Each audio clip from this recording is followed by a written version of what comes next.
Boa noite, queridos irmãos. Esse é o Ministério Cristão Fé e Vida. Esse é o nosso culto de domingo, culto ao qual nós temos levado a palavra do nosso Senhor à sua família. Quero te pedir que nesse momento você chame as pessoas da sua casa, as pessoas que estão com você nesse dia na sua casa, e possamos juntos, por um período, não temos estendido a nossa ministração, mas temos entendido que aquilo que o Senhor tem ministrado no nosso coração é para esse tempo, e dentro disso que nós temos trazido nesse canal do YouTube, nós temos trabalhado também na igreja da mesma forma. A ministração que você ouve aqui no canal é a mesma que você ouve no nosso culto presencial aqui em Santo Ângelo.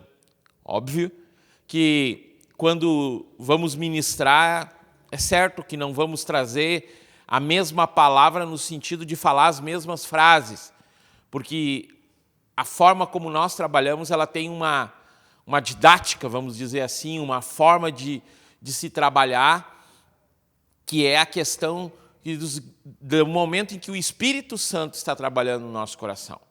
Aquilo que o Espírito Santo fala naquele momento. E eu creio de uma forma muito séria de que a inspiração do Espírito Santo, ela é para aquele momento em que nós estamos falando. Então, isso que eu estou falando aqui no canal, se você vir no nosso culto presencial, eu quero te convidar. Nossos cultos presenciais, eles já têm acontecido, apesar dessa variação de bandeira amarela, vermelha, nós temos mantido o nosso culto com um número que o protocolo permite, com o cuidado do álcool gel, com o cuidado de todas as pessoas estarem com máscara, o cuidado de pessoas que estão com alguma situação de febre, alguma situação de tosse, delas não virem ao culto. O número de crianças também, ele tem sido reduzido, tem sido um número menor. Então, querido, todo o cuidado está sendo tomado, todo o cuidado para o nosso culto presencial. Se você vem, é óbvio, querido, que quando você chegar aqui, o Espírito Santo vai falar de uma forma especial para que você escute. E se você está na tua casa, da mesma forma. Deus sabe, Ele tem o saber de quem vai estar escutando essa ministração. Apesar de que a ministração que você ouve aqui no canal do YouTube, ela vai para muitos lugares, ela vai para lugares longe. Então, querido, muitas vezes a dimensão daquilo que a gente está falando aqui no canal, ele é um pouco mais abrangente. E isso é uma coisa que eu quero pontuar nesse início de culto, e eu quero pontuar isso para que nós, como igreja, compreendamos algo, querido. E eu tenho enfatizado isso. Nós somos uma parte do corpo de Cristo. E por sermos uma parte do corpo de Cristo, nós temos uma função, nós temos algo a fazer, nós temos um chamado, entre aspas.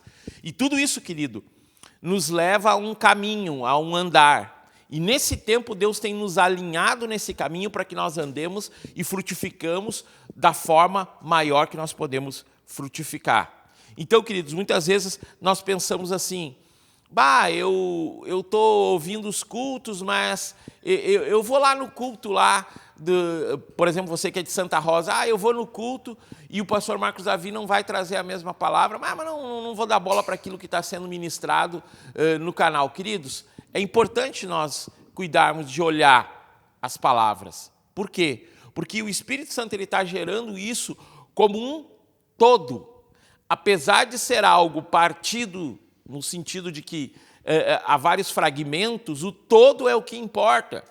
E é a forma que o Espírito Santo ministra. Ele ministra tanto no culto aqui online, quanto no culto presencial, quanto na célula que é feita, quanto no grupo, daqui a pouco, de casais, no grupo de homens, mulheres, como o pessoal lá de Santa Rosa já tem desenvolvido, como ele pode ser também numa conversa de duas pessoas que estão falando sobre Cristo Jesus. Então é importante, querido, nós nos focarmos naquilo que o Senhor tem para nós como povo, como igreja. E isso, querido, é algo que nós temos tentado trabalhar.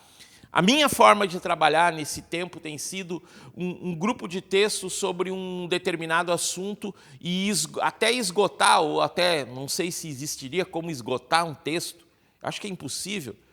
Essa semana eu estava lendo um texto de Amós, de Oséias, e eu lendo os primeiros capítulos, o primeiro capítulo, que é quando Deus chama o profeta para tomar uma mulher e casar com ela, e eu olhando aquilo, e eu já li várias vezes, e quando eu vejo, começou a brotar algo interessante de aprendizado ali. Então, todas as vezes que nós escutamos um texto de Deus, ele ministra algo especial sobre nós. Então, não há como esgotar, mas há como nós trabalharmos esse texto.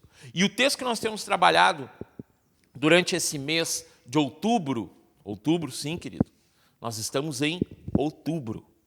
Estamos terminando já esse segundo semestre, quando essa pandemia, essa situação toda começou, o canal começou lá em março, e nós já estamos em outubro. Mas queira Deus que todas as coisas se ajustem nesse tempo e que nós possamos ir adiante. Mas como eu falava em outubro, desde outubro nós estamos trabalhando no livro de Mateus, capítulo 5, 6 e 7, conhecido também como o Sermão do Monte, o Sermão da Montanha, o sermão da parte inicial, o sermão das bem-aventuranças. E, queridos, eu tenho notado que algo especial acontece nesse sermão para que nós venhamos a ser igreja de verdade, para que nós venhamos a tomar uma posição como igreja, e essa posição não ser só um momento do nosso falar de hoje, mas algo que perdure. É algo que eu ministro e eu falo muitas vezes. E até eu estava pensando essa semana, às vezes o nosso erro como pastor, no meu caso, eu não enfatizo, querido, muitas vezes algumas coisas no sentido de que aquilo que eu falei tenha que ser uma regra, uma lei para que as pessoas elas andem. E eu deixo que as pessoas elas tenham a própria forma de pensar. E aí um esperto ouvindo isso vai dizer: ah, pastor, o senhor quer controlar as pessoas? Não, eu não quero. Mas as pessoas gostam de ser controladas. Gostam de que escreva-se frases de efeito para que elas vivam nessas frases de efeito. E eu creio que é muito maior que isso, do que uma frase de efeito. Porque uma frase de efeito ela pode ser colocada em uma frase que a gente faz, em um todo que a gente falou, mas aquilo, querido, não marca o coração. Por quê? Porque ela só quer fazer uau, um show no momento. Mas isso não perdura, porque a palavra ela tem que entrar na mente, mas ela tem que descer para o coração. E ao descer para o coração, ela tem que ter uma fase de maturação, para que quando for necessário, ela frutifique na nossa vida. E nós não só venhamos a falar, mas viver aquilo que falamos. Muitas vezes, querido, nós não compreendemos que, estudando esse texto de Mateus, o Sermão do Monte, nós estamos trabalhando para que nós venhamos a vivenciar o que Cristo deixou no todo das Escrituras. Eu creio, e eu tenho lido vários pastores, e eu tenho lido vários teólogos falando sobre esse sermão, e a forma completa que se apresenta. A transformação do caráter do homem, a transformação do caráter da mulher, a transformação do caráter do ser humano através desse texto. Por quê, querido? Porque esse texto apresenta toda a linha de pensamento, se nós fôssemos dizer dessa forma, a linha de pensamento, o foco, o curso daquilo que Jesus deixou. Mateus 5, 6 e 7. Por quê? Se em alguns outros evangelhos há esse mesmo texto. Por que nós enfatizamos mais Mateus? Porque, queridos, ele é mais completo. Ao mesmo tempo que ele é mais extenso, ele é mais completo. Ele não é uma forma compacta como aparece nos outros evangelhos. Aqui ele é esmiuçado de uma forma total. Por quê? E eu quero, nessa noite, começar já a falar, eu estou introduzindo muito longo tudo que eu estou falando. Eu quero que você observe, querido, que aqui no livro de Mateus, a formatação do início desse evangelho nos mostra de uma forma especial Cristo Jesus sendo apresentado, rapidinho isso, como o filho de uma geração que tinha sido promessa de Deus. E a continuação daqui do evangelho de Mateus, ele aparece sendo mostrado a todos por através daquilo que Deus trabalhou na vida daqueles que o geraram, né? da mulher que o gerou, do pai que o cuidou, da forma como o Espírito Santo trouxe ele ao mundo. E é interessante que vem e fala de João Batista. O João, o Batista, que falava e pregava uma única frase. É isso que me encanta no Evangelho e o que me encanta na história de João, que João, queridos, o Batista, ele pregou uma pregação só: arrependei-vos, transformai-vos. E diz o texto que dezenas de milhares de pessoas vinham e ouviam o que ele dizia e se batizavam em cima daquilo que ele estava dizendo, mas João sempre salientou: o batismo que eu trago para vocês é um batismo de arrependimento. Virá outro após mim, aquele que não sou digno de atar a sandália dele. Olha a posição que João Batista se colocava, uma posição total de humilhação. Eu não sou digno de atar a sandália dele. Esse virá e vos batizará com o batismo da água, com o batismo do arrependimento e com o batismo do fogo. Falando de quem? De Cristo Jesus, que fundamenta o batismo em nome do Pai, do Filho e do Espírito Santo. Querido, eu quero começar falando isso, que quando Jesus ele caminha, e o início de Mateus fala isso, para trazer o sentimento do pensamento dele, o povo que vivia naquela época era um povo que era sofrido, porque o governo da época, o governo de Roma, o governo das nações, era um governo extremamente falho. Queridos, não adianta. Hoje nós oramos por um governador, nós oramos por um prefeito, nós oramos por um governador, nós oramos pelo presidente da República, para que as coisas aconteçam. Mas se você notar, querido, há um sistema todo em cima do governo, da política,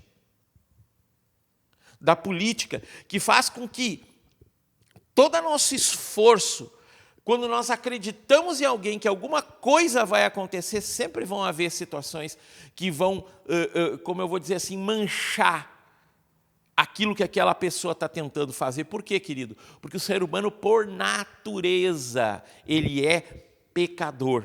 E quando nós lemos aqui Mateus e o início disso tudo, e tudo isso que ele está falando, e vai se fazendo como que se fosse uma construção de algo, nós notamos que o Evangelho ele fala para um povo que sofria por causa da política. Todos nós vivemos isso. O mundo inteiro vive isso. O mundo inteiro vive a questão de dificuldade, a questão de discussão em cima de pensamentos, de ideologias, de situações, de favorecimento, de não favorecimento. Se você for olhar hoje uma propaganda política, na verdade, o que mais eles falam é o que nós não vamos ajudar os nossos amigos, nós queremos ajudar todos. Por quê? Porque isso é uma demanda do ser humano. Mas havia também uma situação bem complexa dentro do povo, que era a questão da religião. E hoje, queridos, eu noto de uma forma cada vez maior, e quem fala isso para você é um homem que vive dentro do sistema, apesar de eu já ter tentado me tornar independente várias vezes, e eu me considero uma pessoa independente a uma parte desse sistema, mas eu confesso que muitas vezes nós temos que voltar a um planejamento ou uma conduta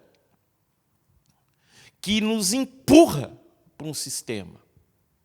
Mas na minha pregação e naquilo que eu falo, eu não aceito, querido, essa visão, essa forma de ganhar recursos por causa que eu apoio o fulano ou qualquer coisa. Não, a igreja ela não nasceu para isso. A igreja ela nasceu de uma forma especial, e aqui no Evangelho de Mateus 5, 6 e 7, Jesus demonstra e fala daquilo que ele via como a restituição lá do Éden, do homem caído, que caiu, que sofreu e que por causa da sua queda, e você pode ver, a gente fala isso em alguns textos, em algumas ministrações anteriores, o homem, ele cai, e quando ele tem a mesma linguagem, você pode ler isso em Gênesis, e ele fala a mesma coisa, e quando chega lá em Gênesis 11, que vai falar da Torre de Babel, diz que um homem começou a dominar sobre todos. E ele era um homem que tinha um brio, uma forma de trabalhar, de imperar, de trazer o seu pensamento, e eles começam a fazer uma torre, e eles dizem, nós vamos chegar ao topo, vamos chegar às moradas de Deus. E Deus diz, vamos inverter a forma deles, porque nós vamos trocar a linguagem deles. E ali os homens começam a falar, cada um em uma língua diferente, e ali eles não conseguem mais se entender. Por quê, queridos? Porque ali, querido, Deus muda o status dele, mas no decorrer do tempo o homem ele começa a querer voltar para o mesmo sistema que é o quê? Política corrupta ou política de uma forma em que as pessoas que têm mais sempre querem dominar os que têm menos. E, querido, não quero que você entre agora naquela loucura de achar que eu estou querendo falar de política porque é época de eleição, não é nada disso. Apesar que nós vamos orar sobre esse assunto no próximo mês, agora que nós vamos ter eleição, mas isso é outra coisa. Mas Jesus ele vem para dizer assim, cara, não é isso que vai transformar. Não é a religião que vocês têm que vai transformar. Porque aqui havia uma guerra de religiões nesse momento que Jesus está vindo trazer. E o que me chama a atenção em Mateus 5, 6 e 7 é que Jesus ele fala assim no versículo 1 do capítulo 5. E levando as multidões, ele subiu ao monte. É interessante, querido, que naquele tempo a religião ela era ensinada dentro dos templos. A religião ela era ensinada, a forma de religar-se com Deus, né? A forma de andar com Deus, era só para aqueles que tinham uma condição maior. Há um livro de um pastor renomado, que ele fala que as pessoas, né, do povo de Israel, nessa época aqui de Jesus, eles corriam atrás de um rabino, e eu não quero entrar no todo, mas de uma forma bem simplória e não de uma forma esmiuçada. Funcionava mais ou menos assim. A religião ela era ministrada de pai para filho. A criança aprendia a Torá, os primeiros livros da Bíblia, e ela era sabatinada em uma determinada época da vida dela. E aquela criança que conseguia ter um padrão mais alto de conhecimento, né, ela era colocada aos pés de um homem, de um tutor, de um ensinador. E esse homem que ensinava, ele fazia e começava a ensinar pensamentos sobre a religião. E aqueles que conseguiam alcançar uma sabedoria maior, eles entravam em uma outra sabatina, vamos dizer assim, até eles chegarem a uma casta maior de compreensão, que eram aqueles homens que estavam no alto da religião. Só que daí o que acontecia? Aquele primeiro grupo lá que eu falei, de crianças, que recebiam o ensino, mas que não conseguiam passar no primeiro pensamento. Por quê? Porque os pais eram trabalhadores, porque era tudo oral, não tinha aqui o papel, não tinha apostila. Eles não conseguiam alcançar um degrau a mais. E não alcançando um degrau a mais, eles não iam adiante. Quando Jesus chega aqui, ele diz assim, ó, vem todo mundo junto para receber um ensino. E aqui eu acho que já começa uma revolução. A revolução que eu falo, querido, não é uma igreja elitizada. Não é uma igreja que tem um sistema de pessoas que estão ali e só alguns são os privilegiados de receberem algo do pastor. Não. É a igreja inteira que recebe o ensino, é a igreja inteira que começa a receber um crescimento diante de Deus, é a igreja inteira que começa a andar, e aí eu poderia classificar isso como a forma que Jesus veio trazer no Evangelho de Mateus 5, 6 e 7, como um ensino de amor. Por que amor? Porque o apóstolo Paulo ele fala muito corretamente, ele tem uma inspiração tremenda de Deus e ele nos ensina o que é amor em 1 Coríntios capítulo 13. Queridos, se nós formos até, você deixa marcado aqui Mateus 5, 6 e 7 ali, deixa em Mateus 5, e vamos rapidamente olhar ali em 1 Coríntios 13, o ensino que o apóstolo Paulo é dado a ele, né, a escrita desse texto, e nós podemos notar, e às vezes eu me empolgo, porque eu começo a explicar uma coisa e aí eu entro num pormenor e acabo continuando naquilo e diminuo aquilo que eu queria falar. Mas então, só para você ter uma captação rápida sobre isso, que o apóstolo Paulo está falando sobre dons espirituais.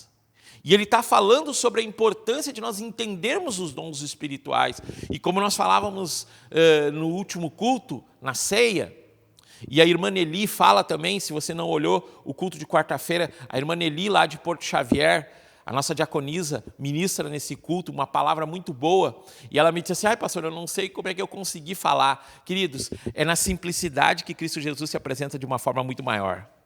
Não é na habilidade da condução do microfone ou da condução da voz de uma pessoa é que ela vai trazer uma paz de espírito, mas sim na forma que a pessoa se prostra diante do Deus dela, ponto. Então olha lá essa ministração que a irmã Nelly fala. E ela fala também, e o pastor Marcos Davi tinha falado num culto anterior, nós temos falado muito sobre isso, sobre a importância de nós deixarmos o Espírito Santo ministrar no nosso coração. E os dons que nós temos que buscar para quê? Para que a igreja seja equipada de um todo.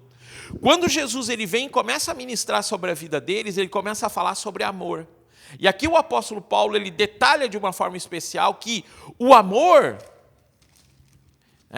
diz assim, 1 Coríntios 13, ainda que eu falasse as línguas dos homens e dos anjos, e não tivesse amor, eu me tornaria como um bronze ressoante ou como um símbolo tilitante. Ainda que eu tivesse o dom de profecia e entendesse todos os mistérios e todo o conhecimento, e ainda que eu tivesse toda a fé, de tal maneira que eu pudesse remover montes, se eu não tivesse amor, eu nada seria. Ainda que eu distribuísse todos os meus bens para alimentar os pobres, e ainda que eu entregasse meu corpo para ser queimado, e não tivesse amor, de nada me aproveitaria. O amor é sofredor, o amor é benigno, o amor não é invejoso, o amor não se vangloria, não se envaidece. Não se comporta indecentemente, não busca seus próprios interesses, não se irrita facilmente, não pensa do mal, não se regozija com a iniquidade, mas se alegra com a verdade. Ele sofre todas as coisas, crê em todas as coisas, espera em todas as coisas, suporta todas as coisas. O amor nunca falha, mas havendo profecias falharão, havendo línguas cessarão, havendo conhecimento desaparecerá, porque parte conhecemos e em parte profetizamos. Mas o que é perfeito vier, então o que é em parte será aniquilado. Quando era criança, falava como criança, entendia como criança, pensava como criança, mas quando eu me tornei homem, eu coloquei de lado as coisas infantis, porque agora vemos através de um espelho sobriamente, Mas então, face a face, agora eu conheço em parte, mas então conhecerei como também eu sou conhecido. E agora permanece a fé, a esperança e o amor. Esses três, mas o maior deles é o amor. Quando Jesus começa a ministrar, e aí nós podemos voltar lá para Mateus 5, ele começa a ministrar dizendo para eles assim: sentem, captando tudo que eu falei até agora, sentem, porque eu quero trazer a todos vocês um sentimento novo. Não o sentimento que vocês receberam até agora de uma política que era a política de Roma, que era uma política centralizada no imperador, uma política que era centralizada em um homem. Preste atenção nisso, querido, porque isso é a visão do tempo do fim, porque o mundo ele vai se voltar para um homem que vai ser o homem que vai conseguir fazer com que todas as pessoas se agreguem, chamado anticristo. E esse cenário ele está sendo preparado. E não é, querido, um sistema financeiro, não é um sistema, querido, de internet, não é um sistema de banco, mas ele é um sistema que vai tomar conta da mente das pessoas no sentido de uma forma de deixar Jesus de lado, tirar o centro e colocar um homem no lugar de Cristo Jesus. Por isso ele é o anticristo. Mas não quero falar sobre isso hoje. Em Mateus 5, Jesus ele vem e congrega eles por um sentimento que eu li ali, o que é o amor. E eu falei que os dons que o apóstolo Paulo está falando, e ele fala de amor. Por quê? Porque é o Espírito Santo que começa a ministrar. E quando Jesus começa a ensinar para eles, dizendo assim: gente, vem todo mundo receber isso, porque isso é para todos. Não é para um, não é para um grupo, mas é para todos, todos sendo da mesma forma iguais. O pastor Miguel Luciano Pereira da Rosa, ele é alguém especial, exatamente como a irmã Nelly, lá de Porto Xavier, como o pastor Marcos Davi. Ah, pastor, mas esses são líderes. Querido, procura a pessoa que tu conhece e tu, para ti, ela é a menor pessoa que existe do teu convívio. Para você. Eu não estou falando de ninguém, mas para você ela é menor. Nós somos tão iguais, ou melhor, nós nascemos para servir essa pessoa. E aqui Jesus ele começa a trazer tudo isso, querido, e ele começa a dizer: o reino, a forma do reino é para aqueles que são humildes. Então, quando ele começa a falar aqui que é amor, o amor é humilde, querido. O amor é manso, queridos. O amor é cheio de justiça. O amor é cheio de misericórdia. O amor é puro no coração. O amor, ele é pacificador. O amor, ele é perseguido, porque quando eu amo, eu sou colocado como o cara mais errado. Por quê? Porque eu estou me tornando uma pessoa cada vez mais... Você está entendendo isso que eu estou falando? Que o Evangelho de Mateus ele está me ensinando a ser alguém do amor. Ser alguém que vive no amor, porque o amor que o apóstolo Paulo ele apresenta todas as características, Jesus já tinha inspirado ele lá, na compreensão de uma transformação de caráter, porque o povo tinha um caráter corrompido. E hoje, querida, a igreja, em vez de trabalhar esse sentimento de amor, ela trabalha um sentimento hoje de volta à corrupção. E nós temos que lutar contra isso, porque o amor, ele é daquela forma que o apóstolo Paulo falou, porque ele recebeu essas características de humildade, de mansidão, de justiça, de misericórdia, de pureza, de pacificador, de ser perseguido, porque o amor me traz o quê? E eu estou lendo tudo isso em Mateus 5, capítulo 5, versículo 1, 2, 3, vai. E aí lá no versículo 13, diz assim: vós sois o sal da terra, vós sois a luz do mundo. O que fala isso, querido? Fala de temperança e equilíbrio. Então, quando eu recebo o amor de Cristo, eu me torno daquela forma ali, humilde, manso, buscando a justiça, sendo misericordioso, pacificador, e eu me torno daí uma pessoa que é sal da terra, que é temperança para as pessoas, que é equilíbrio para as pessoas. A nossa busca como ministério é de fazer que nós entremos nesse sermão e nós nos envolvemos nele, porque esse sermão foi graça sobre nós. Evangelho de Mateus. E, queridos, isso foi uma compreensão, lendo esse texto, que eu fiquei impressionado. Por que graça, querido? Porque nós não somos merecedores daquilo que o Senhor tem nos dado. Nós somos chamados filhos de Deus por através de Cristo Jesus. Mas aí você pensa assim, pastor, eu ouvi a vida inteira que Deus é meu pai. Deus é o meu pai. Deus é o meu pai. Querido, qual pai que quer que o filho seja alguém que tudo aquilo que ele fala, o filho não faça? Porque, querido, não adianta nós pensarmos, mas um pai curado, ele não cria tanta expectativa em cima do filho. Não existe isso, querido. Pai, ele cria expectativa em cima do filho, sim. Agora, da forma errada que nós vivenciamos a nossa vida, de fato, daí nós criamos trauma nos nossos filhos. Isso é outra história, não vamos entrar nisso, tá? Mas o Pai eterno, ele tem uma expectativa em nós, que nós compreendamos que ele é o nosso Pai de amor, que está sempre nos esperando. Ele está sempre nos esperando para quê? Para nos abraçar. A história do filho pródigo ou do pai pródigo, eu não sei exatamente como deveria classificar aquele texto. Então, quando eu olho tudo isso, querido, eu vejo um pai de graça, de amor em Mateus 6. Mateus 5 fala de um pai de amor, fala de um Cristo que transforma-nos em amor. Em Mateus 6, eu vejo um Cristo de graça, um pai que nos dá a graça, por quê? Porque ele nos permite voltar a ele. Evangelho de Mateus, capítulo 6, é tremendo, querido, porque lá no versículo 6 ele diz assim, mas quando orares, entra no teu quarto em secreto e falarás ao teu pai que está em secreto. Para um pouquinho. Entra, vamos fazer uma encenação, tá? A porta aqui do quarto. Entra no teu quarto em secreto, oras ao teu pai em secreto e teu pai te ouvirá. Para um pouquinho. Então significa que meu pai está no quarto ali já, me esperando. O que é isso? Graça. Porque eu vim da rua, pega esse sistema, pega esse pensamento. Eu venho da rua cheio de coisa errada, cheio de problema, de sujeira. Eu entro no meu quarto, meu pai está me esperando para me ouvir. Isso é o quê? É a graça de Deus sendo desempenhada sobre a minha vida, sendo trabalhada sobre a minha vida, sendo frutificada na minha vida e ainda, cara, o troço melhora mais ainda. Porque ele começa a dizer que orando não useis, versículo 7, Mateus 6, 7, mas orando não useis de vãs repetições, como alguns fazem, né? Os povos pagãos fazem. Com licença, querido.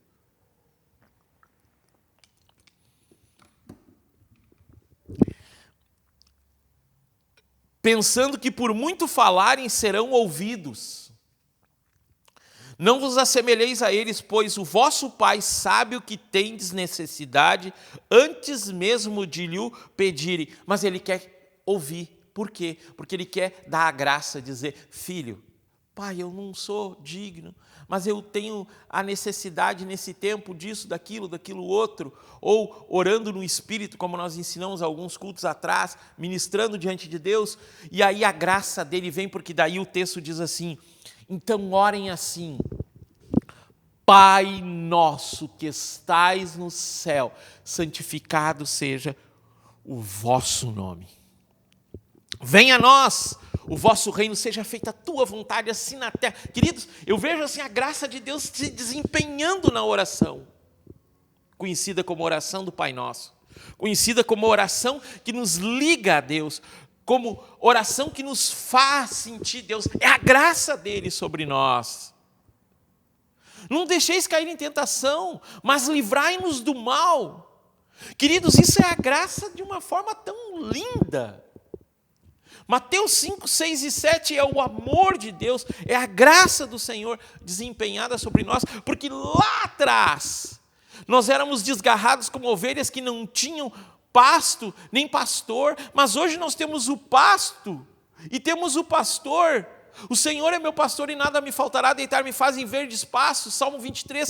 Querido, eu entro no esconderijo do Altíssimo, Salmo 91, e aí eu me empolgo e eu preciso ir para o final, mas eu tenho que marcar um texto com você, Salmo 126, querido, Salmo 126, o amor, a graça do Senhor é tremendo, e o Salmo 126 diz assim, quando o Senhor trouxe do cativeiro, os que voltaram de Sião, estávamos como aqueles que sonham. Cara, quando você começa a ler Mateus 5, 6 e 7, você começa a ver a transformação de Cristo Jesus na vida de você. Você diz, cara, é como se eu estivesse sonhando. Amado irmão, preciso abrir um parêntese.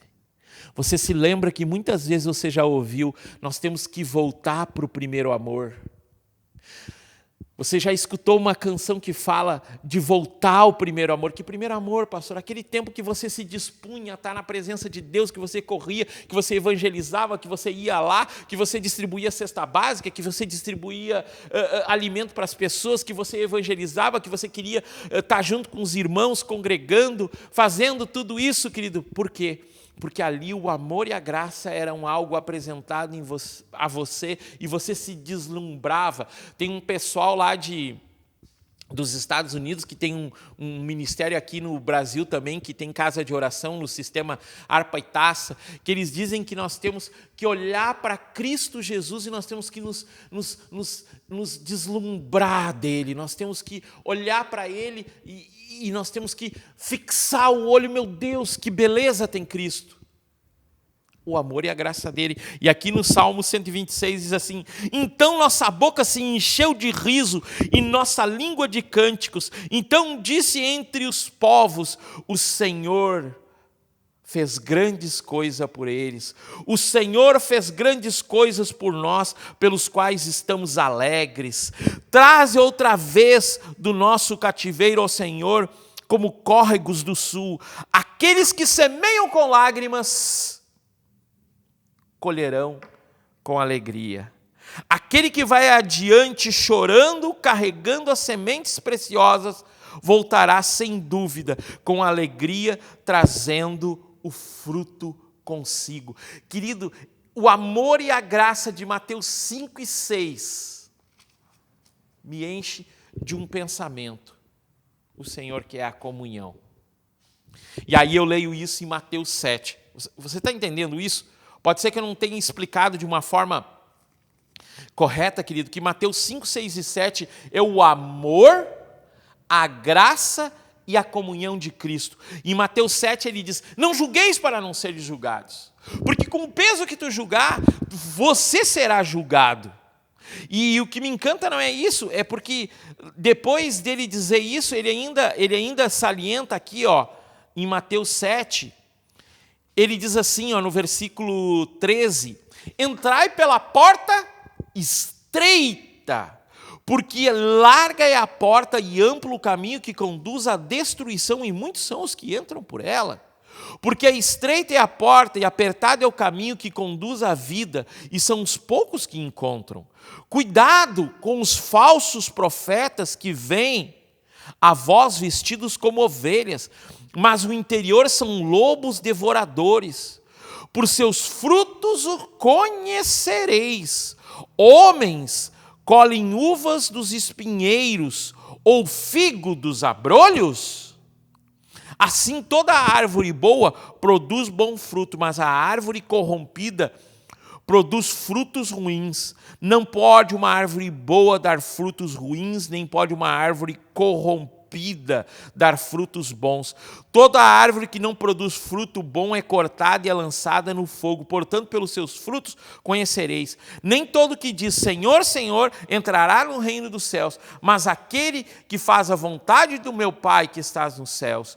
Muitos me dirão naquele dia: Senhor, em teu nome profetizamos, em teu nome expulsamos demônios, e em teu nome fizemos muitas maravilhas. Então eu lhe declararei: eu nunca vos conheci, apartai-vos de mim, vós, trabalhadores da iniquidade. Todo aquele que escuta as minhas palavras e as pratica se assemelha ao homem sábio que construiu sua casa sobre a rocha. E desceu a chuva, e vieram a inundação, e sopraram os ventos, e golpearam contra aquela casa, mas não caiu, porque estava fundamentada sobre uma rocha. E aquele que ouve essas minhas palavras e não as pratica é comparado ao homem insensato que edificou sua casa sobre areia, e desceu a chuva, e vieram as inundações, e sopraram os ventos, e golpearam contra contra a sua casa, e ela caiu, e grande foi a queda. E aconteceu que, concluindo Jesus esse discurso, as pessoas se admiravam da sua doutrina, porque ele ensinava como quem tem autoridade, e não como aqueles que eram os escribas. Os escribas, querido, eles diziam, está aqui escrito, mas eles não viviam. Jesus fala deles lá em Mateus. Eles atam fardos pesados sobre a vida das pessoas, mas com o dedo eles não querem levantar nada. Falando do que tudo isso, querido? Da divisão que o mundo quer criar. Jesus, ele veio trazer o amor de Mateus 5, ele veio trazer a graça de Mateus 6, e ele veio trazer a comunhão dos santos, de andarem juntos em amor e graça. Comunhão é isso, querido. Comunhão que a gente falava lá na ceia. Se você não escutou a nossa palavra sobre ceia, ela é fundamental para a continuação da igreja sã e sadia. A igreja sã e sadia é a igreja que lembra em memória de Cristo do pão e do vinho. É a igreja que compreende a importância do Pai, da comunhão que o Filho nos deixou, mas que o Pai e o Filho estão assentados nos céus e o Espírito Santo está em mim. Eu sou batizado por através do Espírito e eu tenho que buscar a intensidade ou crescer do Espírito na minha vida. E isso vai trazer o que, querido? Cada vez mais a compreensão do amor, da graça e da comunhão de Cristo sobre nós. Nos fazendo dessa forma, querido, uma igreja que ela não anda de uma forma como que uma pessoa que está com um problema em uma perna, manca, ou uma pessoa que tem um problema num braço e ele só pode usar uma das mãos, a outra fica ali atrofiada. Não, querido, é o andar junto. O Sermão do Monte, ele fala de uma igreja que saiu do sistema e começou a viver no amor, na graça e na comunhão do Pai. Nesse mês de outubro, querido, nós temos falado desse sermão e nós vamos continuar falando dele em novembro, provavelmente, porque, querido, nós compreendemos que nós temos que crescer nisso e às vezes eu vejo pessoas elas se distanciando por quê? Vou usar o termo show gospel do mundo. Querido, nós temos que estar em Cristo. Essa igreja, ela busca a centralidade de Cristo. Somos simples, não somos doutorados, mas somos pessoas que queremos e ansiamos a volta de Cristo Jesus e para isso nós queremos nos equipar da melhor forma. Nessa noite, querido, eu quero deixar essa palavra contigo, mas eu quero orar contigo ainda e te abençoar. Chama alguém da tua casa que saiu um pouquinho da sala, junta todo mundo, dá as mãos, quiser ficar sentado, fica sentado, mas fecha o olho, eu quero orar por você. Senhor, nessa noite nós queremos ministrar, Senhor, sobre a vida das pessoas que nos ouvem através desse canal. Orar, querido Deus, para que o maior número de pessoas esteja se inscrevendo e isso seja bênção para a vida de outras pessoas, Senhor. Quando mandamos, Senhor, e compartilhamos esse vídeo, Senhor, nós estamos abençoando a casa, a vida de outra pessoa. E eu te peço, Senhor, que isso seja algo, Senhor, que toque os corações. Mas eu quero orar nesse momento por essa família, Senhor. Quero repreender toda a divisão dentro da casa, toda a palavra errada que o esposo disse para a esposa disse para o esposo, o filho disse para o pai, para a mãe, o pai e a mãe disseram para o filho, para que haja uma união no amor, na graça e na comunhão do teu Espírito Santo sobre a vida de cada um que está dentro desse lar. Que haja pedido de perdão, que haja reconciliação, que haja uma ministração da parte tua, Senhor. E eu oro, Senhor, por cura. Oro por cura da depressão. Eu oro por cura de problemas diversos, Senhor. Problema de visão, problema de audição, problema nos rins, problema nos órgãos internos. Eu oro, Senhor, por uma pessoa, Senhor, que nessa semana, Senhor, ela está triste, Senhor, e ela não é do grupo aqui, mas o vídeo vai chegar a ela. Que ela foi diagnosticada, Senhor, com câncer de pele, Senhor. E eu oro nesse momento para a cura dessa pessoa, Senhor. Eu oro pela cura, Senhor, de diversas doenças, Senhor. Mas, Senhor, em especial, aqueles que estão doentes, Senhor, da alma, que não notam, Senhor, que o amor de Mateus 5, que fala sobre um amor de humildade, de mansidão, de justiça, de misericórdia, de pureza, de paz, de que serão perseguidos, e dessa forma, Senhor, desse amor, Senhor, a temperança que vem, Senhor, de sermos o sal da terra, Senhor, de sermos a luz do mundo, Senhor, que é o equilíbrio que as pessoas precisam, e, Senhor, entendendo muitas vezes, Senhor, que em Mateus 6, Senhor, a graça que Tu nos despende de nós podemos chegar diante de Ti, orar, e a Tua palavra diz que nós pedimos, Senhor, e Tu nos concede, e a compreensão, Senhor, de que a comunhão contigo, Senhor, e com todos os que estão à nossa volta, Senhor, através daquilo, Senhor, que Tu ministrou sobre nós, vai fazer a diferença para o tempo do fim. Abençoa essa casa, em nome de Jesus. Queridos, importante nós estarmos juntos, e eu quero que você esteja orando por esse canal. Nós estamos hoje, querido, com um número de inscritos que ainda é muito baixo para nós termos ministrações ao vivo, então é importante você, nunca achei que ia falar isso, mas é importante você dar o tal do joinha, porque isso enganja no canal e faz o canal crescer. Você tem que estar compartilhando, você tem que estar se inscrevendo. Ah, pastor, mas como é que se inscreve no canal? Querido, é fácil, você está no YouTube, aparece aí o login, ou onde você se loga para você ter o cadastro. Daí no YouTube, você entra ali, coloca o número do teu e-mail, uma senha, e aí o canal do YouTube, ele registra quando você se inscreve no nosso canal. Se você não entende disso, fala com a gente te explica, é bem fácil, para nós aumentarmos o número de inscritos, para nós podermos fazer mais projetos, e principalmente a questão do ao vivo. Quero salientar também, queridos, que esse mês de outubro Deus nos abençoou de uma forma tremenda, mas é importante você estar trazendo seu dízimo, sua oferta, sua primícia. Notei, queridos, que nesse mês houve uma diminuição nas entradas, querido, e estranho que exatamente nesse mês que nós começamos a pagar integralmente todos os nossos aluguéis e também algumas outras coisas que nós estamos fazendo de melhoria nas nossas igrejas, e esse mês diminuiu as entradas. Querido, seja fiel, Deus tem sido fiel conosco de uma forma tremenda, e isso é uma forma de nós demonstrarmos que nós estamos compreendendo o amor, a graça e a comunhão de Deus sobre nós. Se você precisa de oração, se você precisa de algo, fala conosco. Estamos trabalhando também, querido, durante todo domingo, nós temos aqui em Santo Ângelo o nosso culto presencial. Em Santa Rosa nós temos na quarta e no domingo. Temos arrecadado alimentos também, temos distribuído alimento, temos trabalhado também, querido, a questão aqui em Santo Ângelo e em Santa Rosa do Brechó. Lá em Porto Xavier nós temos um culto presencial também. Querido, que você possa ser abençoado nesse tempo. Não esqueça, você é bênção, deixa Deus te usar e o amor dele vai fazer diferença para outras pessoas. Em nome de Jesus. Que a graça do Senhor esteja sobre ti e sobre tua casa. Amém, amém e amém.